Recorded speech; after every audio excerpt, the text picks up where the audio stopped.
अधर्म उपसर्ग में अधर्म जो है उपसर्ग का कहना है कि काम ही यही है कि वह अर्थ में परिवर्तन लाता है। जैसे धर्म मूल शब्द है, धर्म मूल शब्द में अगर अ जुड़ गया तो अधर्म हो गया, यानी उसके अर्थ में परिवर्तन हो गया। जैसे ही कर्म, कर्म में सु लग गया, सु का अर्थ होता है अच्छा उपसर्ग में, तो सु का मतलब अर्थ है सुकर्म, यानी मूल शब्द है कर्म और सु लग गया उपसर्ग क्या होगा सुकर्म होगा। वैसे प्रत्येक शब्द में क्या है प्रति प्लस एक, प्रत्येक यानी एक मूल शब्द है, प्रति उपसर्ग जोड़ के प्रत्येक बन गया। वैसे ही मान में अब जोड़ के क्या हो गया अपमान, पुत्र में कु जोड़ के क्या हो गया कुपुत्र। सु का अर्थ है अच्छा, कु का अर्थ है खराब। अब यहाँ पर हम आपको बताना चाहेंगे कि जो लोग कहते हैं कि प्रथम अक्षर उपसर्ग होता है और लास्ट अक्षर जो होता है प्रत्यय होता है, उस पर ध्यान नहीं देते हुए मूल शब्द को देखना है, साथ ही उसमें जो शब्दांश लगा उसको देखना है। जैसे प्रथम अक्षर आप देखते तो यहाँ पर अप जो है इसमें दो अक्षर दिखाई दे रहा है, यानी मान में अप लगा तो अपमान हुआ। यहाँ पर प्रथम अक्षर ठीक है, लेकिन यहाँ पर द्वितीय, यानी कहने का अर्थ है कि प्रथम अक्षर भी और द्वितीय अक्षर मिलके भी वैसे उपसर्ग होते हैं। उन उपसर्गों को पहचानना है, यानी मूल शब्द पहचानो, उसके बाद जो बचे उसको तुम उपसर्ग समझ के उस शब्दांश को उपसर्ग लिखना है। उसके बाद आता है प्रत्यय। प्रत्यय के दो भेद हैं, एक है तद्धित, दूसरा है कृदंत। तद्धित का अर्थ है तद्धित प्रत्यय कौन सा है, जो संज्ञा और विशेषण शब्दों के अंत में लगता है उसे हम तद्धित प्रत्यय कहते हैं। और कृदंत प्रत्यय किसे कहते हैं, जो क्रिया शब्द के अंत में लगता है उसे हम कृदंत कहते हैं। तो तद्धित का थोड़ा हम उदाहरण यहाँ देख लेते हैं कि प्रत्यय करता क्या है तद्धित में। तो कह रहा है कि नगर इक नागरिक, यानी नागरिक आपको परीक्षा में पूछ सकता है कि नागरिक शब्द में प्रत्यय क्या है, तो इक प्रत्यय है। हमारा कहना है कि जब भी आप प्रत्यय देखें तो ऑप्शन में इक भी देगा, ईक भी देगा, रिक भी देगा, रीक भी देगा, तो हमको ऑप्शन को पढ़ करके देखना है। अगर यहाँ पर छोटी ई की मात्रा है तो छोटी ई से इक होगा, बड़ी ई का होगा तो बड़ी ई से होगा। जैसे यहाँ पर देशी देख सकते हैं, देशी में बड़ी ई की मात्रा है तो इसमें देश में ई प्रत्यय जुड़ा है तो देशी हुआ है, तो इसके अंदर देशी में कौन सा प्रत्यय है तो ई प्रत्यय है। मधुरता वैसे ही मधुर में ता जोड़ के मधुरता, लड़का में पन जोड़ के लड़कपन, ये सब तद्धित प्रत्यय के उदाहरण हैं। कृदंत प्रत्यय में क्या है, क्रिया के अंत में जो लगता है उसे हम कृदंत कहते हैं। जैसे लड़, लड़ मतलब लड़ना है, यानी क्रिया है तो लड़ में आई प्रत्यय जुड़ के लड़ाई हो गया। आवट प्रत्यय सज में आवट प्रत्यय जुड़ के सजावट हो गया। बैठक, थोड़ा सा प्रिंटिंग मिस्टेक हो गया, बैठक, बैठ में क प्रत्यय जोड़ के बैठक होता है, और पढ़ में वाला जोड़ के पढ़ने वाला, यह कृदंत प्रत्यय का उदाहरण है। यहाँ हम आपको यह बताना चाहते हैं कि उपसर्ग प्रत्यय शब्द निर्माण करता कैसे है। जैसे हम यहाँ पर देश मूल शब्द लिख दिए और इसके अंदर वी जो है उपसर्ग लग गया तो एक नया शब्द बन गया विदेश। अगर इसी में हम ई प्रत्यय जोड़ देते हैं तो एक और नया शब्द बनता है विदेशी। वैसे ही सुंदर में जुड़ गया अति तो अति सुंदर, ई जो अति सुंदरी, या अन्याय में अ जुड़ा तो अन्याय, आई जुड़ गया तो अन्याय। इस तरीके से उपसर्ग प्रत्यय, यानी उपसर्ग जो है पहले और प्रत्यय जो है अंत में, इसको आप देख सकते हैं, समझ सकते हैं। और सारे आपको उपसर्ग प्रत्यय मिले उससे आगे जाना है। अगला हमारा जो है समास। समास के 6 भेद होते हैं और समास को हमको समझना होगा कि बहुत सारे प्रश्न समास से आपको एग्जाम में पूछे जा रहे हैं। और समास को कहता क्या है कि समास जो है पदों के मेल को समास करते हैं। पद और शब्द में थोड़ा सा अंतर हमें जान लेना होगा। शब्द जो होता है विभक्ति रहित होता है, यानी कारक का चिन्ह उसमें नहीं होता है, और पद जो है कारक के साथ होता है, यानी जो शब्द कारक के साथ है उसे हम पद कहते हैं। जैसे उदाहरण के तौर पर आपको हम थोड़ा देर के लिए हम बताना चाहते हैं, जैसे राम, यह एक शब्द हो गया, और राम ने, यह एक पद हो गया। यानी जब कारक का चिन्ह आ गया तो वह पद होता है, और जो कारक रहित रहता है वो क्या होता है शब्द होता है। आगे हम आपको बताना चाहते हैं कि समास जो है पदों का मेल से, इसमें 2 पद रहते हैं, प्रथम पद और उत्तर पद या पूर्व पद या उत्तर पद लोग कहते हैं। हम सीधा समझेंगे क्योंकि हमको इजी मेथड में समास को समझना है, ज्यादा हमको नियम कानून में बंधना नहीं है। उस तहत मैं आपको बताना चाहता हूँ कैसे आप जल्दी से जल्दी समास को पहचानिएगा, क्योंकि परीक्षा में आपको पूछता है कि कौन सा समास है। पहले परीक्षा में आता था कि समास का विग्रह करके उसका नाम लिखो। अभी तो विग्रह करना नहीं है, तो अपने दिमाग में ही विग्रह करना है और उसको पहचानना है। मेल के हमको पहचान लेना, उसी के साथ मैं आपको बताने जा रहा हूँ। यानी पदों के मेल के समास में और इसके 6 भेद हैं। कोई कहता है 4, कोई कहता है 7, लेकिन मुख्य रूप से हिंदी में हम 6 भेद की ही चर्चा करते हैं। यानी आपको पूछेगा समास के कितने भेद है, तो आपको 6 ही भेद लिखना है। पहला हमारा अव्ययी भाव समास है। हम आपको पढ़ाते समय बताए थे कि अव्ययी क्या है, अव्यय क्या है। अव्ययी का मतलब अव्यय क्या है? अव्यय उसे कहते हैं जिसका कोई रूप परिवर्तन होता नहीं है। लिंग वचन कारक के द्वारा जिसका रूप नहीं बदलता उसे अव्यय कहते हैं। तो अव्ययी समास में 2 पद है। हमको 2 पद यानी समास में समासिक पद में 2 पद है, पहला पद और दूसरा पद। पहला पद अगर अव्यय रहे, सीधा समझिए, पहला पद अगर अव्यय है तो उसे हम अव्ययी भाव समास कहते हैं। जैसे यहाँ यथाशक्ति, शक्ति भर, इसका विग्रह कर दिए हैं। प्रतिदिन, हर दिन, कभी कभी, कहीं कहीं, पल पल, प्रतिपल, धीरे धीरे, पास पास, दिनों दिन, एकाएक, ये सब जो है अव्यय के रूप हैं। यानी इसका जो है अव्ययी भाव समास में पहला पद, सीधा मतलब पहला पद अव्यय हो। कौन सा पद अव्यय हो? पहला पद अगर अव्यय है तो उसे हम अव्ययी भाव समास कहते हैं। उसके बाद दूसरा जो हमारा है तत्पुरुष समास। तत्पुरुष समास में क्या होता है, इसके अंदर हमको देखना है कि हम आपको पढ़ाते समय बताए कि कारक का चिन्ह जरूर देखना है। कारक का चिन्ह अगर हम याद करते हैं तो तत्पुरुष समास हम इजी रूप से समझ जाएंगे। क्योंकि विग्रह करने पर अगर बीच में, दोनों पदों के बीच में अगर कारक का चिन्ह आता है तो उसे हम तत्पुरुष समास कहते हैं। सीधा हमें समझना है, ज्यादा प्रथम पद द्वितीय पद में नहीं जाके बीच में कारक चिन्ह देखना है। जैसे अब कारक चिन्ह आपको एग्जाम में पूछ सकता है कि यह द्वितीय तत्पुरुष है, तृतीय तत्पुरुष है, चतुर्थी है, पंचमी है, षष्ठी है, सप्तमी है, इस तरीके से पूछता है। तो यहाँ पर द्वितीय का अर्थ क्या है? कर्म। तृतीय का अर्थ क्या है? कर्म। चतुर्थी का अर्थ क्या है? संप्रदान। पंचमी का अर्थ क्या है? आपादान। षष्ठी का अर्थ क्या है? संबंध। सप्तमी का अर्थ क्या है? संबोधन। इस तरीके से आपको समझना, चिन्ह को, कारक के चिन्ह को दिमाग में। जैसे उदाहरण दिया है, चिड़ी मार, चिड़ियों को मारने वाला को आ गया, द्वितीय तत्पुरुष हो गया। शोकाकुल, शोक से आकुल, से आ गया बीच में, दोनों के बीच में से है। शोकाकुल में शोक है, उसके बीच में से है, विवाद में आकुल है। यानी जब दोनों के बीच में कारक चिन्ह दिखाई दे उसे हम समझना है कि तत्पुरुष समास है। जैसे सीधा याद रखिए, रसोई घर, रसोई के लिए घर, के लिए चतुर्थी तत्पुरुष हो गया, चतुर्थी का कारक चिन्ह है। वैसे ही हम ये भी जाने वन में वास, तो वन में वास कर रहा है, कहाँ वास कर रहा है? वन में वास कर रहा है, तो यह सप्तमी तत्पुरुष है। बलहीन, बल से हीन। राजपुत्र, राजा का पुत्र, षष्ठी तत्पुरुष है। यानी का चिन्ह, का के की, में पै पर, घुड़सवार, घोड़े पर सवार, सप्तमी तत्पुरुष है। इस तरीके से हमको कहने का अर्थ है कि बीच में कारक का चिन्ह हम लिख दिया स्पष्ट कि दोनों पदों के बीच में कारक का चिन्ह छिपा रहता है। कौन सा चिन्ह छिपा रहता है? कारक का। कारक का चिन्ह दिखाई दे, सीधा तत्पुरुष समास। हमको ज्यादा पहला पद द्वितीय पद देखने की जरूरत नहीं है। कर्मधारय समास में क्या होता है? जिसका पहला पद विशेषण हो। विशेषण हमने आपको पढ़ाया भी, विशेषण होता क्या? काला, नीला, पीला, मोटा, छोटा, बड़ा, लंबा, ये सब विशेषण के उदाहरण। हमको देखना है कि पहला पद अगर विशेषण है तो वह क्या है? कर्मधारय समास है। अगर पहला पद उपमेय का उपमान, उपमेय का उपमान भी हो तो वह क्या होता है? कर्मधारय समास। जैसे उदाहरण के तौर पर हम देख सकते हैं महाकाव्य, महान काव्य। काव्य कैसा है? महान है। काव्य की विशेषता महानता है।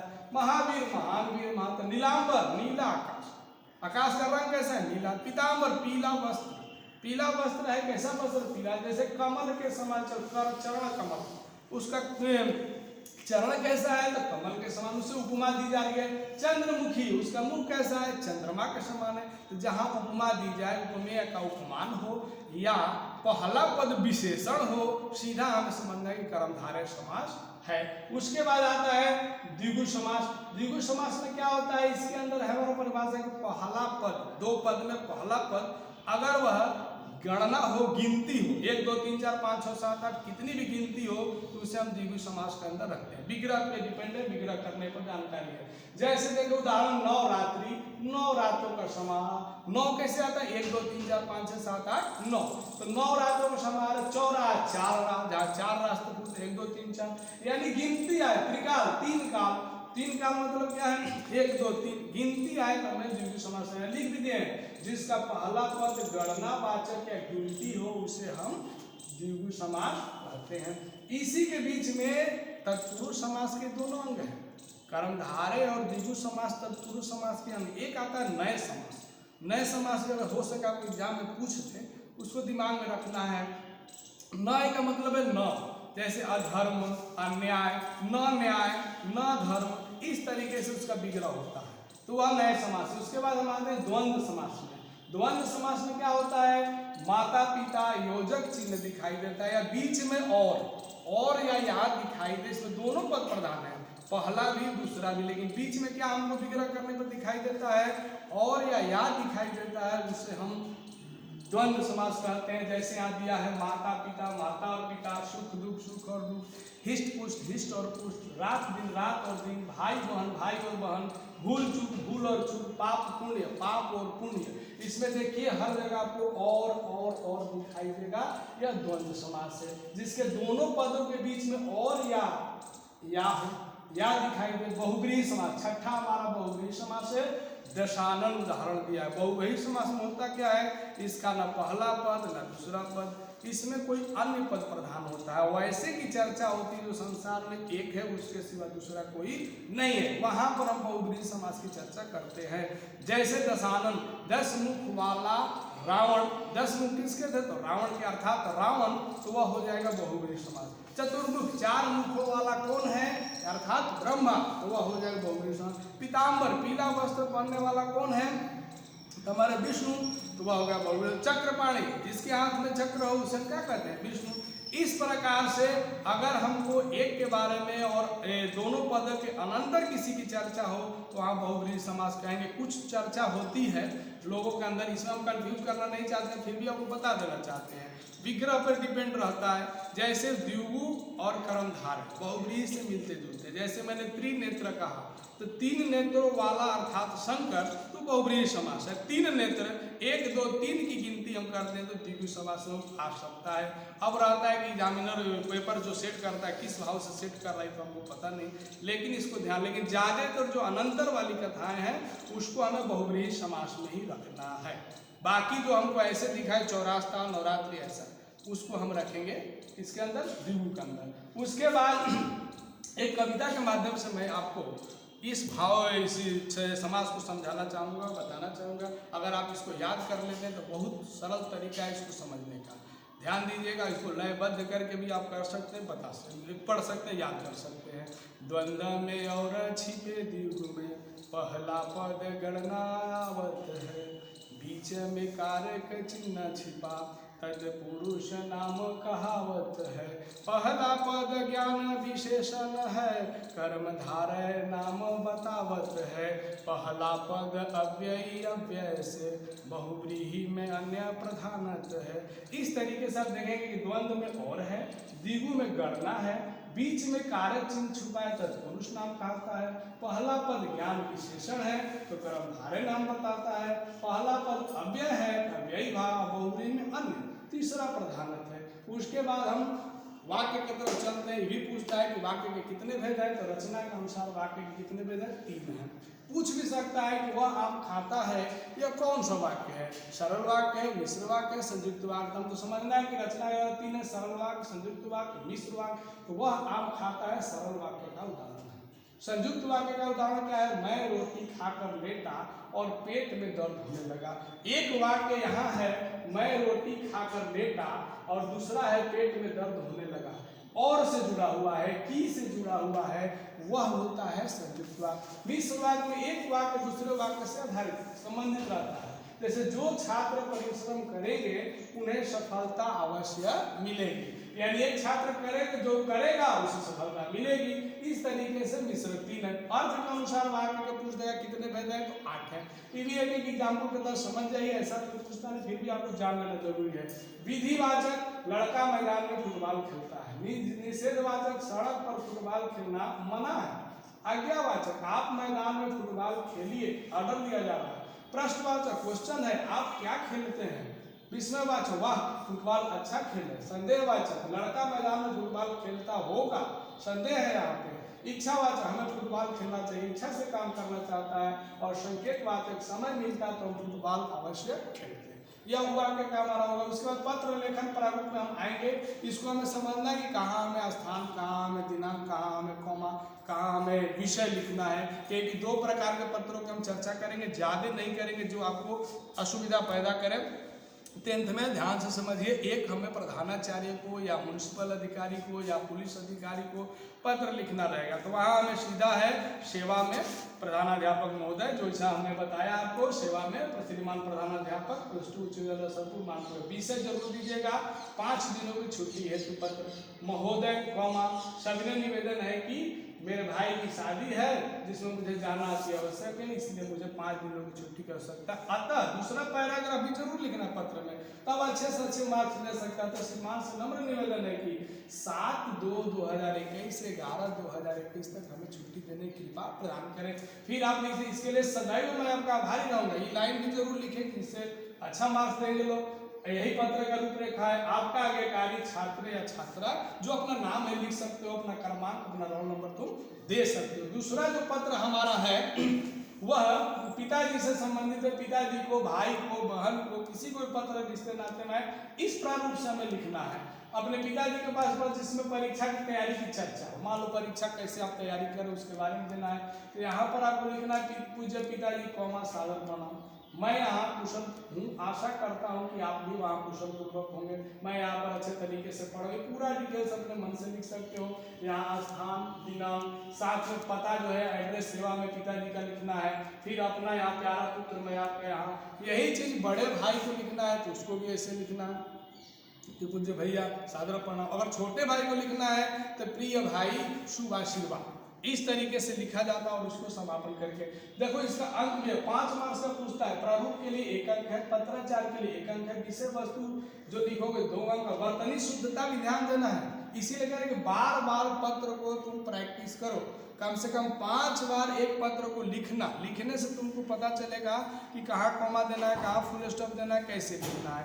उसके बाद हम आते हैं निबंध की तरफ। निबंध बहुत जरूरी है। निबंध भी 10 मार्क्स का आपको पूछ रहा है, और निबंध अपने विचारों से देना है और बढ़िया से पढ़ के समझ के शुद्धता के साथ। उसके यहाँ पर हमने 3 पॉइंट दिए हैं, और पॉइंट भी आपको हो सकते हैं। जो बोर्ड वाला पेपर देगा उसके अंदर बहुत सारे पॉइंट्स रहेंगे, उसको आप समझ के जरूर पॉइंट वाइज लिखिएगा। प्रस्तावना, यहाँ शीर्षक जरूर, यह जो आपका पेज का साइज है, इस साइज में आपको बीच में शीर्षक लिखना है, इस लेवल में शीर्षक लिखना है। उसके बाद प्रस्तावना, पहला पॉइंट हमने लिख लिया, दूसरा पॉइंट विषय विस्तार हमने लिख लिया, तीसरा उपसंहार या निष्कर्ष, कुछ भी लिख सकते हैं उसको लिखा, तब वो हमारा सही होगा।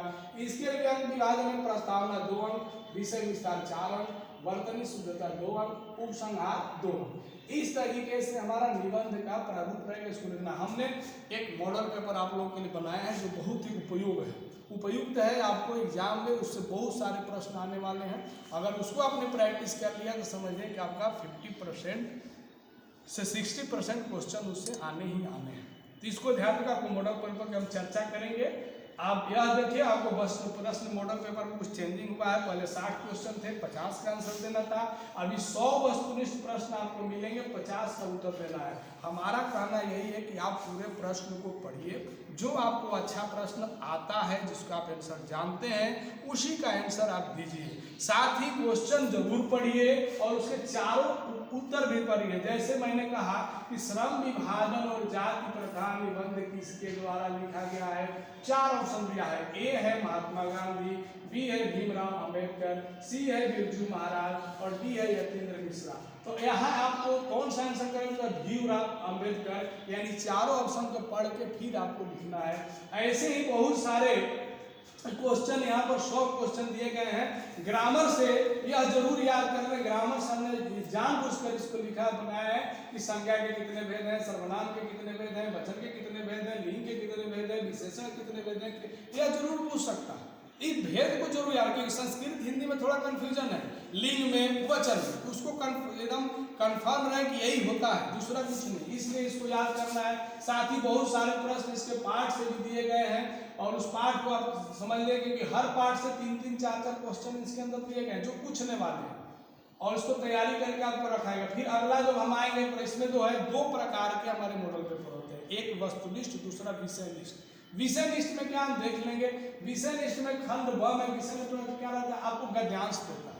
उस गद्यांश को पढ़ना है, कम से कम 3 बार पढ़ेंगे, फिर क्वेश्चन को पढ़ेंगे, फिर उसका आंसर हम खोजेंगे। यानी पहला मैंने देखेगा कि नहीं एक गद्यांश को तो 2 गद्यांश से तो एक ही का आंसर देना, ये नहीं कि 2 का दे दो, एक को देना, अच्छा से पढ़ के उसके 5 क्वेश्चन को पढ़ के उसमें से आंसर इसी के अंदर है, कहीं जाना नहीं। हिंदी में तो यही स्कोर है, अगर हम ढंग से गद्यांश का उत्तर देते हैं तो 20 में 20 हमको मिल जाएगा।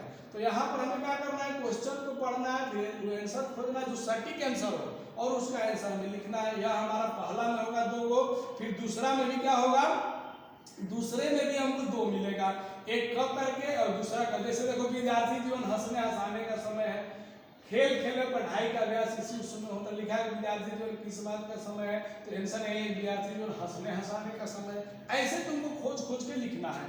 आगे जो है इसके अंदर 2 है, एक ही का आंसर देना, दोनों का देना नहीं। फिर आता है निम्नलिखित में से के लिए एक विषय पर 250 से 300 शब्दों में निबंध लिखना। अभी हमने जो निबंध दिया है हो सके एग्जाम में आता है, ऐसे हमने सोच के दिया, तैयारी कर। जैसे कोरोना एक संक्रमित बीमारी अभी जो काल है हो सकता पूछा जाए, प्रेजेंट का है, तो इसमें प्रस्तावना, लक्षण, बचाव, सुधार ये सब लिखना है, पॉइंट देख के लिखना है। जन जीवन हरियाली बहुत बड़ी योजना है जो बिहार में चल रही है और सबके लिए जरूरी है।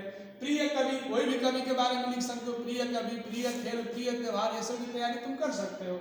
फिर शराबबंदी भी चल रहा है, ये अभी हम सब पूछ रहा, हो सके पूछ दें। अनुशासन का महत्व भी, साथ ही पत्र लेखन में 2 पत्र लेखन मैंने दिया है यहाँ। किताब खरीदने के लिए 1000 मांगते हुए पिताजी को पत्र लिखिए, या 5 दिनों की छुट्टी मांगते हुए प्रधानाचार्य जी को पत्र लिखिए। साथ ही देखो निम्नलिखित प्रश्नों में से किन्हीं 5 प्रश्नों के उत्तर प्रत्येक लगभग 20 से 30 शब्द, ज्यादा शब्द नहीं, 20 से 30 या 40 शब्द लिख सकता है। 2-2 मार्क्स का है, 10 क्वेश्चन रहेगा, 5 का आंसर, 5 जो तुमको आता है उसी का उत्तर दो, ज्यादा इधर उधर नहीं, जो तुम समझते हो उसी का आंसर देना है।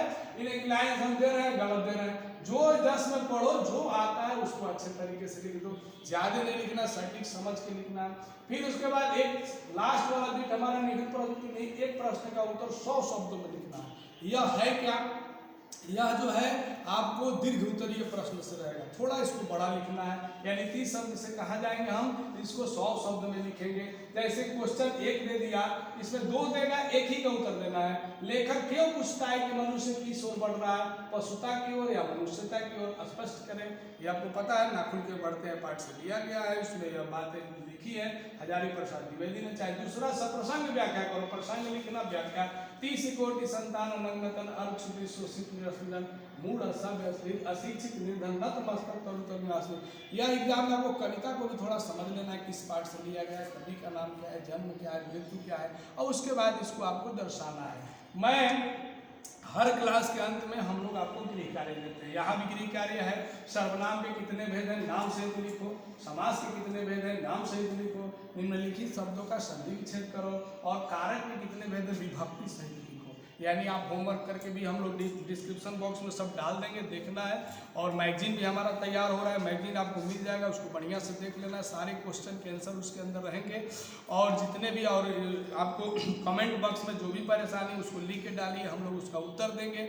और हिंदी का आज अंतिम क्लास है, हो सके अगर और आगे क्लास मिले तो हम लोग बताएंगे, लेकिन आज के प्लान के तहत अंतिम है। तो आप लोग अच्छे से तैयारी कीजिए और हमारी शुभकामनाएं आपके साथ हैं। धन्यवाद।